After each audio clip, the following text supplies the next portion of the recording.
రూపాల్లో చూడడంతో పాటుగా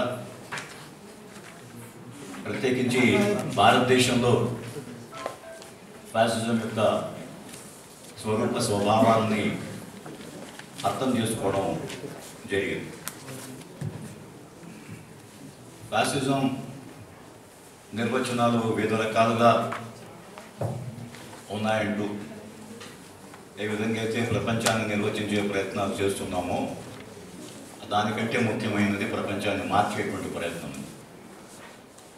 కాబట్టి ఫ్యాసిజాన్ని ఎన్ని నిర్వచనాలు ఇచ్చినా ఫ్యాసిజాన్ని ఎదుర్కోవడం ఎట్లా, దాన్ని మన స్థాయిలో ఒక హక్కుల సంఘం మనం ఏం చేయగలుగుతాం అనే విషయాన్ని పరిశీలించేందుకోసం ప్రయత్నం చేద్దాం. ఫ్యాసిజం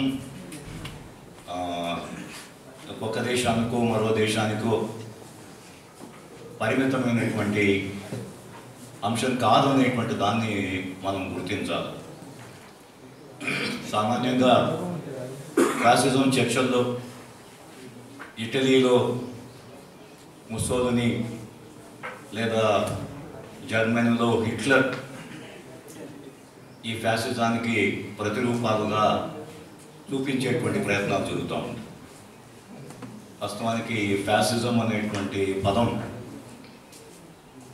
ఇటలీలో ముస్సోలిని ప్రారంభించినటువంటి ఫ్యాసిస్ట్ పార్టీని ఆధారంగా చేసుకుని ఫ్యాసిజం అని మాట్లాడుతున్నాం. వాళ్ళు ఫ్యాసిస్ట్ పార్టీ ఏర్పాటు చేసినప్పుడు వాళ్ళు పెడుతున్నటువంటి వాళ్ళ గుర్తు ఒక బండిల్ ఆఫ్ రాడ్స్ లేక గొడ్డలి. చాలా అంటే భావస్ఫూర్తితోనే వాళ్ళు పెట్టి ఉన్నారు.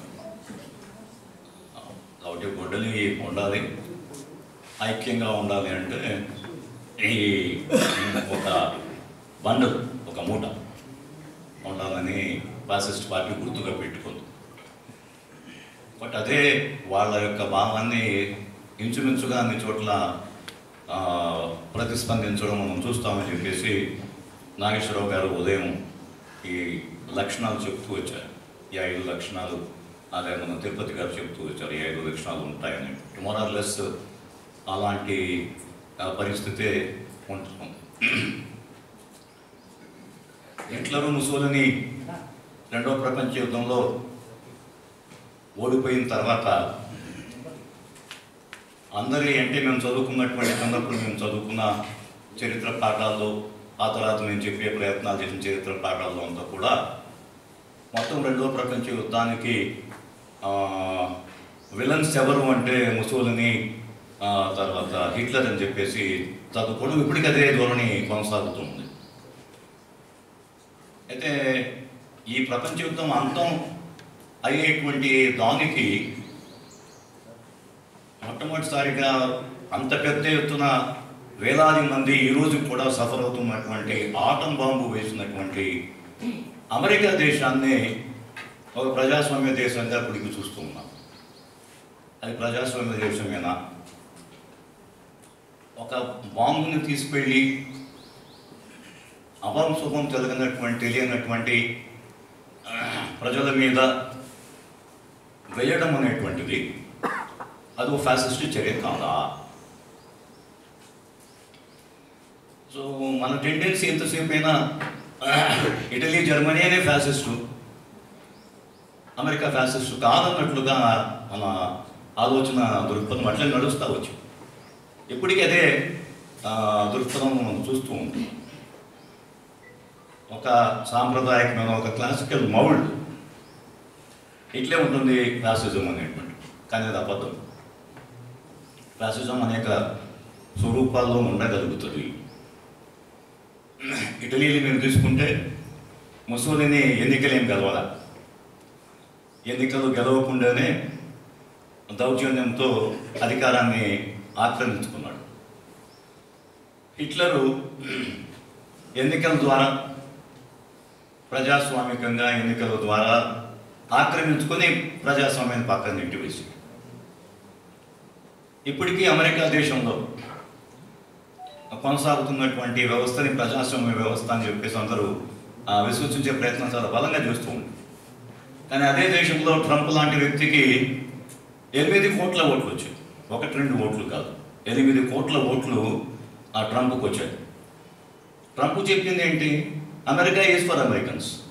హిట్లర్ చెప్పింది ఏంటి? German for Germans. ముసలిని చెప్పింది ఏమి? Italy for Italians. అంటే ఫ్యాసిజాన్ని మనం ఎక్కడ లొకేట్ చేయాలి? అమెరికా చరిత్రను చూస్తే అమెరికా చరిత్రలో చాలా సందర్భాల్లో విపరీతమైనటువంటి ఫ్యాసిస్ట్ ధోరణులు అనేటువంటి మనం చూస్తూ ఉంటాం. ఈ రోజుకి ప్రపంచవ్యాప్తంగా చాలా దేశాల్లో ఈ ఫ్యాసిస్ట్ ధోరణి అనేటువంటిది పెరుగుతూ వస్తూ ఉంది. భారతదేశం దానికి ఏమీ మినహాయింపు ఏం కాదు.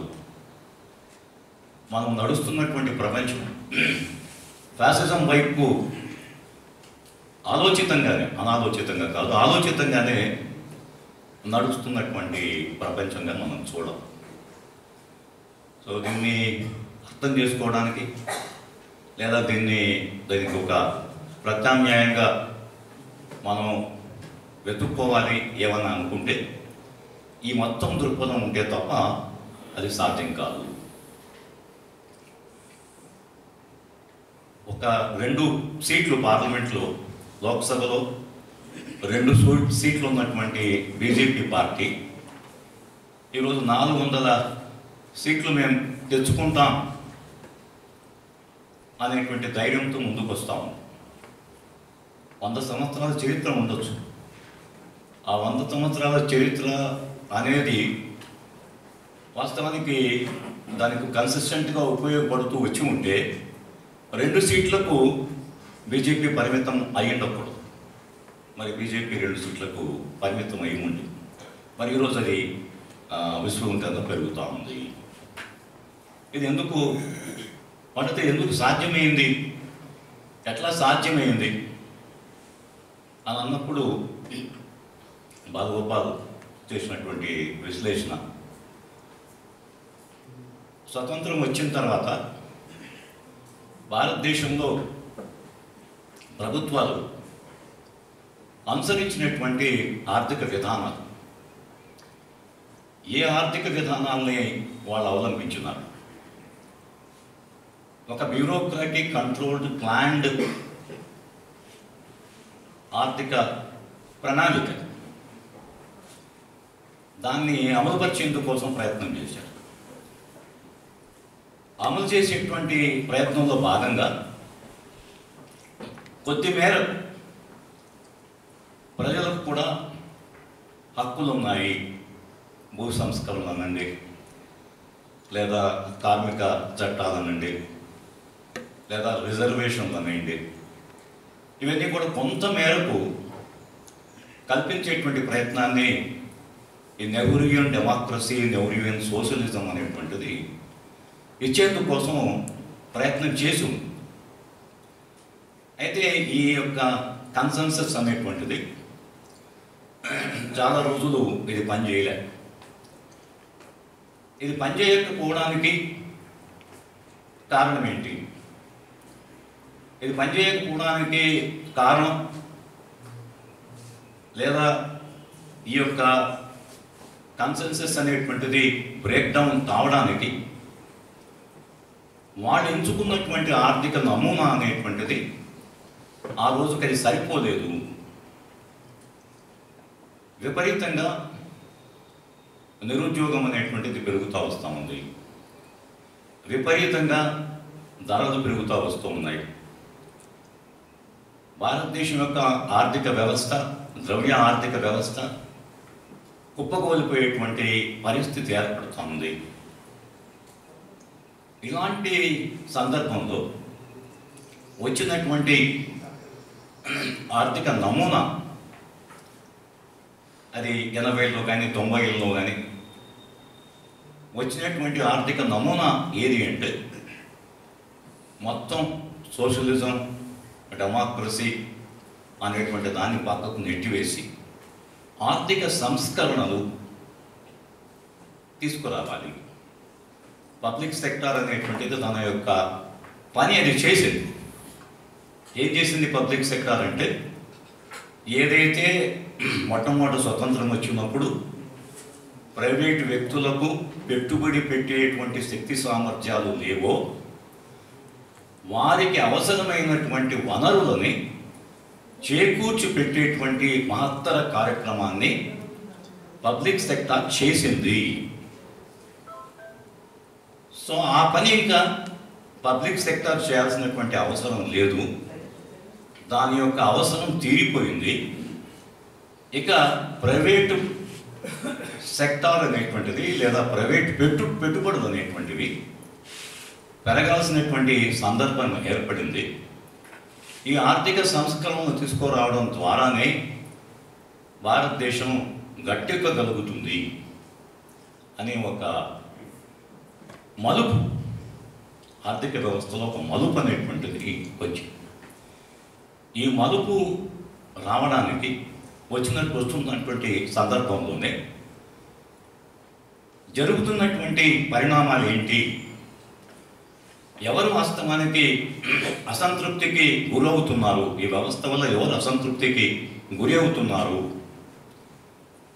ఏ వర్గాలు ఈ అసంతృప్తికి గురి అవుతున్నాయి అనే విషయాన్ని పరిశీలిస్తే వాస్తవానికి నిరుద్యోగుల కంటే లేదా ఆ వెనకబడినటువంటి ఎస్సీ ఎస్టీ ఆదివాసీల కంటే కూడా ఎక్కువ అభద్రతని ఎవరు అనుభవించారు అంటే ఎవరైతే ఉన్నత వర్గాలుగా ఉంటూ ఉన్నారో, ఇంతకుముందు మన శివనాగేశ్వరరావు గారు చెప్పుకున్నారు, ఒక స్పేస్ ఎస్సీ ఎస్సీ బీసీలు ఒక స్పేస్ పెంచుకుంటూ రావడం అనేటువంటి, ఈ స్పేస్ పెంచుకుంటూ రావడం అనేటువంటిది ఎవరిని అభద్రతకు గురి చేసింది. అప్పటికే ఉన్నటువంటి వర్గాలు ఏవైతే ఉన్నాయో ఆ వర్గాలు అసంతృప్తి చెందడం ప్రారంభమైంది. మాకుండేటువంటి హక్కులు ఆధిపత్యాలు ఎన్ని తొలగిపోతాయేమో, వీళ్ళు ఈ రకంగా సంస్కరణలు ఈ సోషల్ ప్లాట్ఫామ్ పైన సంస్కరణలు తీసుకొస్తే మా ఉనికి ప్రశ్నార్థకం అవుతుందేమో అనేటువంటి దృక్పథం పెరిగి రాకపోవడం కారణం చేత ఆ వర్గాలన్నీ కూడా కలిసి ఒక ఈ నమూనా అంటే ప్రపంచవ్యాప్తంగానే, భారతదేశంలోనే మాత్రమే కాదు ప్రపంచవ్యాప్తంగా కూడా ఆర్థిక సంస్కరణలు అనేటువంటి ఒక వెల్లువ రావడం అనేది మనం చూసాం. మన భారత రత్నాలు 3 భారత రత్నాలు ఇచ్చారు. ఒకటి మండల్ ప్రతినిధి అయినటువంటి కర్పూరి ఠాకూర్కి, మందిర్ ప్రతినిధి అయినటువంటి లాలకృష్ణ అద్వానీకి, మార్కెట్ ప్రతినిధి అయినటువంటి పివి నరసింహ.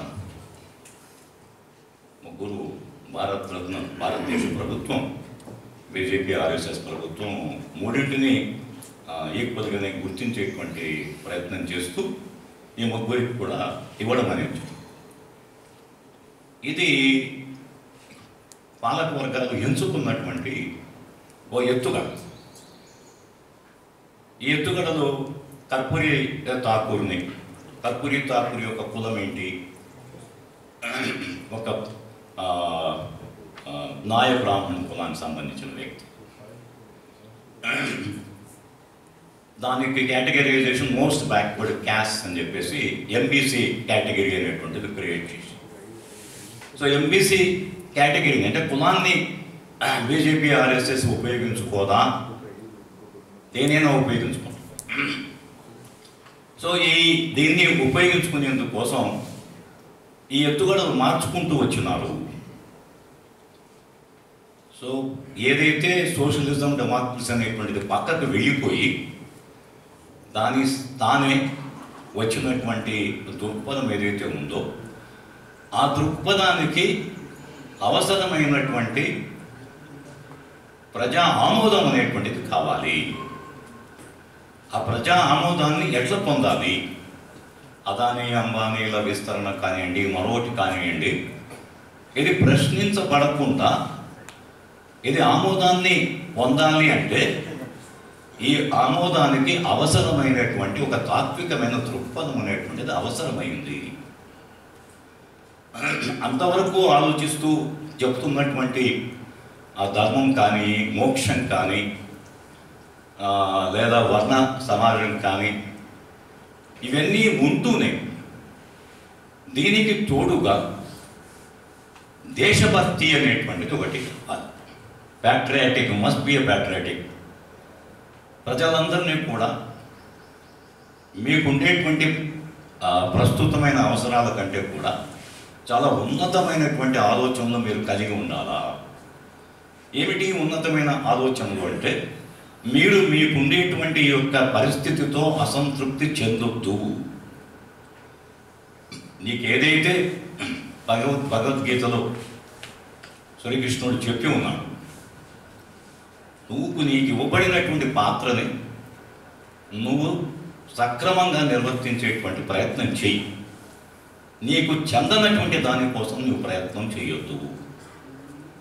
నువ్వు ఆ రకంగా నీకు సంబంధం లేని దానికి ప్రయత్నం చేస్తే నీకు మోక్షం రాదు. నీకు మోక్షం రావాలి అంటే నువ్వు దానికి కట్టుబడి ఉండు. ఈ విస్తృతమైనటువంటి ఆధ్యాత్మిక ప్రచారాన్ని చేపట్టడం అనేటువంటిది మనకు అనేక రూపాల్లో కనిపిస్తుంది. రామ మందిరం కావచ్చు, ఇంకోటి కావచ్చు, ఇంకో విషయం కావచ్చు. ఇదంతా ఎందుకు అంటే వాడు తీసుకొస్తున్నటువంటి ఆర్థిక పరమైనటువంటి మార్పులు ఏవైతే వేగవంతంగా వస్తూ ఉన్నాయో, ఆ వేగవంతంగా వస్తున్నటువంటి ఆర్థిక పరిణామాల కారణం చేత నష్టపోయేటువంటి ప్రజల సంఖ్య పెరుగుతూనే వస్తుంది. నిన్న మొన్న పేపర్లో చూశాను, Indian institute of management Lucknow, bits institute Pilani, వాళ్లకు ప్లేస్మెంట్స్ లేవండి. ఐఐఎంస్ అన్నీ కూడా ఏం చెప్తామంటే, మా దగ్గర చెప్తే మీకు ప్లేస్మెంట్స్ వస్తాయనేటువంటి స్టూడెంట్స్. బిట్స్ పిలాని చెప్తే మీ వాడికి 20 లక్షల ప్యాకేజ్ వస్తుంది అనేటువంటి అష్యూరెన్స్. ఈరోజు ఉన్న పరిస్థితి ఏమిటంటే, ఐఐఎంస్ కానీ బిట్స్ పిలానీలు కానీ ఉద్యోగాన్ని మేము కల్పించగలుగుతామంటే, ఒక స్థాయి కంటే పై స్థాయి ఉండేటువంటి ఐఐఎంలో ఉండేటువంటి విద్యార్థులు, ఒక స్థాయి కంటే పై స్థాయి ఉండేటువంటి విద్యార్థులు, అలాంటి విద్యార్థులకే మేము ఉద్యోగాలు కల్పించలేము అనే పరిస్థితి వచ్చి కూర్చున్నప్పుడు, వీళ్ళందరినీ కూడా వీళ్ళు దారి తప్పకుండా ఒక తాటిపైన నిలిపించేందుకోసం చేసే ప్రయత్నంలో అంతర్భాగంగానే ఈ బాబ్రీ మసీద్ని కూల్చివేయడం కానీ, లేదా పెరుగుతున్నటువంటి హిందుత్వవాదాన్ని కానీ అర్థం చేసుకోవాలని చెప్పేసి ఆన్ ఫ్యాసిజం పుస్తకంలో బాలగోపాల్ గారు రాసినటువంటి 2 వ్యాసాలు ఉంటాయి. వై బాబ్రీ మసీద్ హ్యాపెండ్, ఆ తర్వాత ఇన్ రిప్లై టు సుమంతా బెనర్జీ అనేటువంటి ఆర్టికల్స్ చదివితే ఇప్పుడు నేను చెప్పిన విషయాలన్నీ కూడా అక్కడ బాలగోపాల్ చర్చించేటువంటి ప్రయత్నం చేశారు. అంటే ఈ మార్పు ఏదైతే ఆర్ఎస్ఎస్ కానీ బీజేపీ కానీ ఏదైతే తీసుకొస్తా ఉందో, ఈ మార్పు అనేటువంటి దానికి వాళ్ళు కేవలం వాళ్ళ యొక్క పునాది అనేటువంటిది మత తాత్వికత అనేటువంటిది మాత్రమే కాదు. దానికి అసలైనటువంటి అవసరం ఏమిటి అంటే, యథేచ్ఛగా పెట్టుబడిదారి యొక్క కొత్త పెట్టుబడిదారిగా అది మారిపోవాలి. మారిపోతున్నటువంటిది ప్రశ్నించబడకుండా ఉండాలి. ఒక ఆమోదం అనేటువంటిది కావాలి. ఈ ఆమోదాన్ని పొందేందుకు భారతీయ సమాజంలో ఏర్పడి ఉన్నటువంటి పరిస్థితులు చాలా బాగా అనుకూలిస్తాయి. ఉదాహరణకి మన అంబేద్కర్ గారు చెప్పి ఉన్నారు, మనం నివసిస్తున్నటువంటి సమాజం నిచ్చెన మెట్ల సమాజం అని. ఈ నిచ్చెన మెట్ల సమాజంలో మోర్ ప్రివిలేజెస్ ఉన్నవాడు తక్కువ ప్రివిలేజెస్ ఉన్నవాడి కంటే కూడా ఆధిపత్యాన్ని కొనసాగించాలనే ప్రయత్నం చేస్తూ ఉంటాడు. పైన ఉన్నవాడు ఎప్పుడు కూడా తన పైన ఎవడున్నాడు అనేటువంటి దానికంటే కూడా తన కింద ఎవడున్నాడా లేదా అనేటువంటిది మనకి ప్రధానం. కింద ఎవడైనా ఉన్నంత వరకు కూడా వాడు చాలా సంతృప్తిగా ఉంటాడు. సో ఈ భూస్వామి ఏం కోరుకుంటాడు అంటే, రైతు కూలీలు అట్లే ఉండాలని చెప్పేసి కోరుకుంటాడు. ఒక ఆ CEO ఏం కోరుకుంటాడు అంటే తన ఎంప్లాయీస్ తన కింద అట్లే ఉండాలని చెప్పి కోరుకుంటాడు. ఒక భర్త ఏం కోరుకుంటాడు అంటే తన భార్య చాలా వినయంగానే తనకు సేవలు చేస్తూ ఉండాలని చెప్పేసి ఒక భర్త కోరుకుంటాడు. భారతదేశంలో ఉండేటువంటి సామాజిక వ్యవస్థ ఏదైతే ఏర్పడి ఉందో ఈ సామాజిక వ్యవస్థ అనుకోకుండానే ఒక సామరస్యాన్ని తీసుకొచ్చేటువంటి ప్రయత్నంగా ఉంటుంది. మరి ఈ సామరస్యం చెడకుండా దీన్ని కొనసాగించేందుకు కోసమే హిందూ ధర్మము లేదా మరొకటి కానీ ప్రశ్నించబడకుండా ఇది కొనసాగాలనేటువంటిదే ఉంది. సో దాన్ని రెండింటిని మనం అదొక్కటే ప్రధానం ఇదొక్కటే అప్రధానం అనుకుంటే సాధ్యం కాదు. రెండింటి మధ్య ఏర్పడినటువంటి ఒక విడదీయరానటువంటి బంధాన్ని మనం అర్థం చేసుకోవాల్సినటువంటి అవసరం ఉంది. ఆదివాసీ సమస్య గురించి పెద్దగా చర్చ జరగాలి. ఆదివాసీ సమాజానికి సంబంధించి ఈరోజు ఈ దేశంలో వాళ్ళు పౌరులుగా కూడా పరిగణించబడినటువంటి పరిస్థితి 2023 ఫారెస్ట్ ప్రొటెక్షన్ యాక్ట్ అనేటువంటిది ఒకటి వచ్చాం. ఫారెస్ట్ ప్రొటెక్షన్ యాక్ట్ అనేది అబద్ధం, ప్రొటెక్షన్ అనేటువంటిది అబద్ధం, డిస్ట్రక్షన్ అనేటువంటిది వాస్తవం. అడవుల్ని అటవిక భూముల్ని ఏ విధంగా కొత్త పెట్టుబడిదారులు ఉపయోగించుకోవాలి, ప్రభుత్వం తన యొక్క సైనిక చర్యల కోసం ఏ రకంగా అడవిని విధ్వంసం చేయాలి అనేటువంటి దృక్పథంతోనే 23 ఈ అటవీ సంరక్షణ చట్టం అనేటువంటిది వచ్చింది. ఇప్పటికే మూలుగుతున్న నక్కల్లాగా ఆదివాసులు జీవిస్తున్నారు. వాళ్ళు ఇంకా దుర్భరమైనటువంటి పరిస్థితికి వెళ్ళకుండా వాళ్ళని ఒప్పించేందుకు వనవాసి కళ్యాణ్ సంస్థలు అనేటువంటి పనిచేస్తాయి. హిందువులుగా మార్చాలనేటువంటిది ఎంత ఆలోచన ఉందో అంతే ఆలోచన ఈ కొత్త చట్టాలు ఏవైతే వస్తున్నాయో ఆ కొత్త చట్టాలకి ఆమోదం రప్పించడం అనేటువంటి కూడా అంతే అవసరం. ఆ విధంగా వస్తున్నటువంటి మార్పులన్నింటిని కూడా ఒకసారి మనం చూస్తే బతుకుపాలు ఆ చరిత్ర పైన కాషాయం, చదువు పైన కాషాయం అనేటువంటిది కూడా మీకు ఇచ్చిన దాంట్లో ఉంటుంది. ఎందుకు అంత పట్టుదలతో ఈరోజు ఈ నూతన న్యూ ఎడ్యుకేషన్ పాలసీ అనేటువంటి నేషనల్ ఎడ్యుకేషన్ పాలసీ అనేటువంటిది తీసుకొస్తామన్నారు. చాలా దురదృష్టకరం ఏంటంటే విద్యకు సంబంధించిన చర్చ అనేటువంటిది ఎక్కడ కూడా జరగదు. ఏ పార్టీ కూడా పట్టించుకోదు, ఎవరు పట్టించుకోరు. అందరి పిల్లలు విద్యాలయాలు, పాఠశాలలు అన్ని చోట్ల అందరూ ఉంటారు. అయితే చాలా తక్కువగా చర్చకు వచ్చేటువంటి అంశం ఏమిటి? విద్యకు సంబంధించిన అంశాలు. కానీ RSS BJP వాళ్ళు దీని పట్ల చాలా శ్రద్ధ చూపించి ఉన్నారు. వాళ్ళు నెలకొల్పినటువంటి సరస్వతి విద్యాలయాలు విపరీతంగా దేశం మొత్తం మీద సరస్వతి విద్యాలయాలు ఉన్నాయి. సరస్వతి విద్యాలయాల్లో అతి చిన్న వయసు నుంచి కూడా పిల్లలకి వాళ్ళు చెప్పే చరిత్ర పాఠాలన్నీ కూడా చాలా భయంకరమైనటువంటి చరిత్ర పాఠాలు ఉంటాయి. పద్మజాష ఇంతకుముందు చెప్పినాను. అటువంటి విషయాన్ని బోధించేందుకు కోసం ఏదైతే సరస్వతి విద్యాలయాలను ఉపయోగించుకున్నారో ఈరోజు మొత్తం భారతదేశ విద్యా వ్యవస్థను అంతా ఉపయోగించుకొని తమ తాత్విక ధోరణిని ఒప్పించేందుకు కోసం ఈరోజు సంస్కరణ తీసుకొస్తా ఉన్నారు. దాన్ని అన్ఫార్చునేట్గా మనలో ఉండేటువంటి కొంత ప్రోగ్రెసివ్ సెక్షన్స్ అనేటువంటి వాళ్ళు ఆంధ్రప్రదేశ్ ప్రభుత్వం చాలా గొప్పగా ఇంగ్లీష్ మీడియం సంస్కరణ తీసుకొచ్చి అందరికీ ఇంగ్లీష్ నేర్పించేసి అందరినీ అమెరికాకు పంపిస్తూ ఉంది. అందరూ అమెరికాకి వెళ్ళిపోతారనేటువంటి ఒక ప్రచారం కూడా నడుస్తాం. కానీ క్షేత్రస్థాయిలో ఉండేటువంటి పరిస్థితి ఏంటి? పిల్లలు ఎంతమంది చదువుకుంటున్నారు? పిల్లలు ఎంతమంది స్కూలుకు పోతున్నారు? అసలు పిల్లలు ఎంతమంది స్కూల్ కంప్లీట్ చేసి బయటకు వస్తూ ఉన్నారు? ఎందుకు ఇది జరుగుతూ ఉంది? మీకు ఆశ్చర్యపోయేటువంటి 2-3 గణాంకాలు మాత్రం చెప్తాను.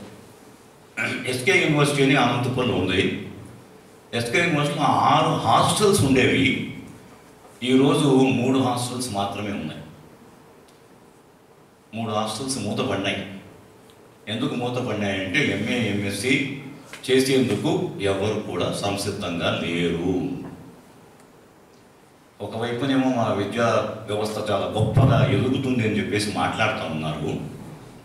కానీ పిల్లలు చేరేవాళ్ళు, హైయర్ ఎడ్యుకేషన్లో పిల్లలు చేరేవాళ్ళు లేరు. ఎక్కడ పోతున్నారు? డిగ్రీ కాలేజెస్లో, గవర్నమెంట్ డిగ్రీ కాలేజెస్లో 1,50,000 సీట్లుంటే 75,000 సీట్లు ఖాళీగా ఉన్నాయి, వేకెంట్. ఇంజనీరింగ్ కాలేజెస్లో 40% సీట్లు వేకెంట్. ఒక్క మెడికల్ తప్ప మిగతా చోట అన్ని చోట్ల సీట్లు ఖాళీగా ఉంటాయి. విద్యా సంస్కరణలు నిన్న మొన్న అంటే 2-3 సంవత్సరాల్లో ప్రవేశపెట్టినటువంటి విద్యా సంస్కరణలే ఇంత భయంకరమైనటువంటి మార్పును తీసుకొస్తా ఉంటే దీని గురించి ఆలోచించకుండా ఎందుకు ఈ పరిస్థితి ఎందుకు ఏర్పడుతూ ఉంది? ఎవరు మిగలబోతారు? 3, 4, 5 తరగతి చదివేటువంటి పిల్లల్ని తీసుకెళ్ళి హై స్కూల్లో మర్జ్ చేశారు. అంటే 3, 4, 5 తరగతి చదివేటువంటి పిల్లలు వాళ్ళ గ్రామంలో వాళ్ళు చదువుకోవడానికి లేదు. హై స్కూల్స్ వాళ్ళ గ్రామానికి దూరంగా 10 కిలోమీటర్లు 8 కిలోమీటర్ల దూరంలో ఈ స్కూల్స్ ఉంటాయి. అంటే ఎవరు ఈ ప్రభుత్వ పాఠశాలలో చదువుకున్న పిల్లలు ఎవరు ఉన్నారంటే వాళ్ళందరూ కూడా 90% మంది వెనకబడిన వర్గాలకి, ఎస్సీ ఎస్సీ బీసీలకు సంబంధించిన పిల్లలే ఈ స్కూల్లో ఉంటారు. ఆడపిల్లలు ఉంటారు, మగపిల్లల కంటే ఆడపిల్లలు ఎక్కువ ఉంటారు. ఈ పిల్లలందరూ కూడా ఒక్కసారి వాళ్ళ గ్రామం నుంచి స్కూల్ తొలగించి వేసి 10 కిలోమీటర్ల దూరంలో పెడితే వీళ్ళని ఇంటి దగ్గర నుంచి స్కూలుకు పోయి దింపేవాళ్ళు ఎవరు? ఎవరైనా దింపుతారా?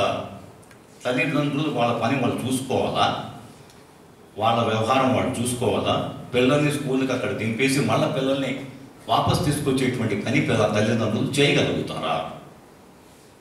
ఎంతో కొంత ఆర్థిక స్తోమత ఉన్నటువంటి వాళ్ళు ఏం చేస్తారంటే గ్రామానికి వచ్చేటువంటి ప్రైవేటు బస్సుల్లో, ప్రైవేట్ స్కూల్ బస్సుల్లో పిల్లల్ని ఎక్కించేసి వాళ్ళని పంపించేస్తారు.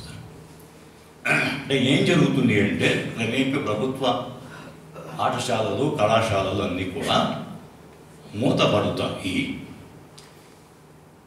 ఇది ఈ ప్రభుత్వ విధానాల్లో అంతర్భాగమా కాదా? వీళ్ళందరినీ కూడా ఏం చేయదలుచుకుంది?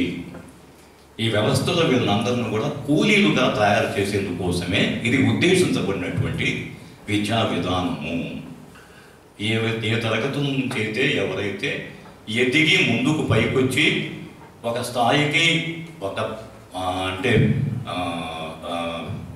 తెలివిమంతులుగా, పరిపూర్ణులని చెప్పను, తెలివిమంతులుగా మారే అవకాశం ఉంటుందో అలాంటి అవకాశాలు కూడా లేకుండా కేవలం డబ్బు ఉన్నవాడు మాత్రమే చదువుకునేందుకు అవకాశాలని పెంచుతా వస్తూ ఉన్నారు. దీనికి ముసుగేసేందుకోసం నూతన విద్యా విధానం, చరిత్ర, knowledge society, ancient knowledge society, పూర్వ మనము సాధించినటువంటి చారిత్రక విషయాలు, వాటినన్నిటి కూడా మనం ఎట్లా దాన్ని పునర్స్థాపించుకోవాలి. వాస్తవానికి ఉదయం చెప్పిన మిత్రులు భారతదేశంలో ప్రజాస్వామ్యం ఎప్పుడు వచ్చింది, కానీ మోడీ ప్రభుత్వం అంతా ఏం చెప్తుందంటే మనకు ఎప్పటి నుంచో డెమోక్రసీ ఉంది. అది కొత్తగా, అది వెస్టర్న్ భావన కాదు. మనకు డెమోక్రసీ ఎప్పటి నుంచో ఉంది.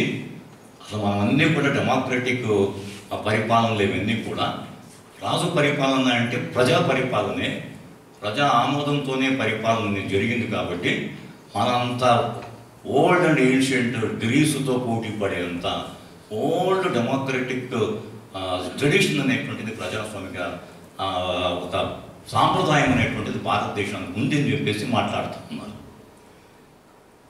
అంటే ఏదైతే మనం గ్లోరిఫై చేయాలనుకుంటున్నారో ఈ గ్లోరిఫికేషన్ అనే దాంట్లో అంతర్భాగంగా ఈ సంస్కరణలు ప్రతి రంగంలో కూడా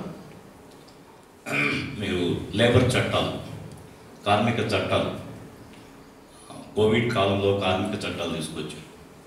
చాలా విపరీతమైనటువంటి నంబర్ ఆఫ్ లేబర్ కోడ్స్ ఉన్నాయి. ఇన్ని లేబర్ కోడ్స్ ఉంటే ఎవరికి అర్థం కావటం లేదు. కాబట్టి 4 లేబర్ కోడ్స్ మాత్రమే తీసుకొస్తే బయట నుంచి వచ్చేటువంటి పెట్టుబడులంతా కూడా చాలా సులభంగా భారతదేశంలో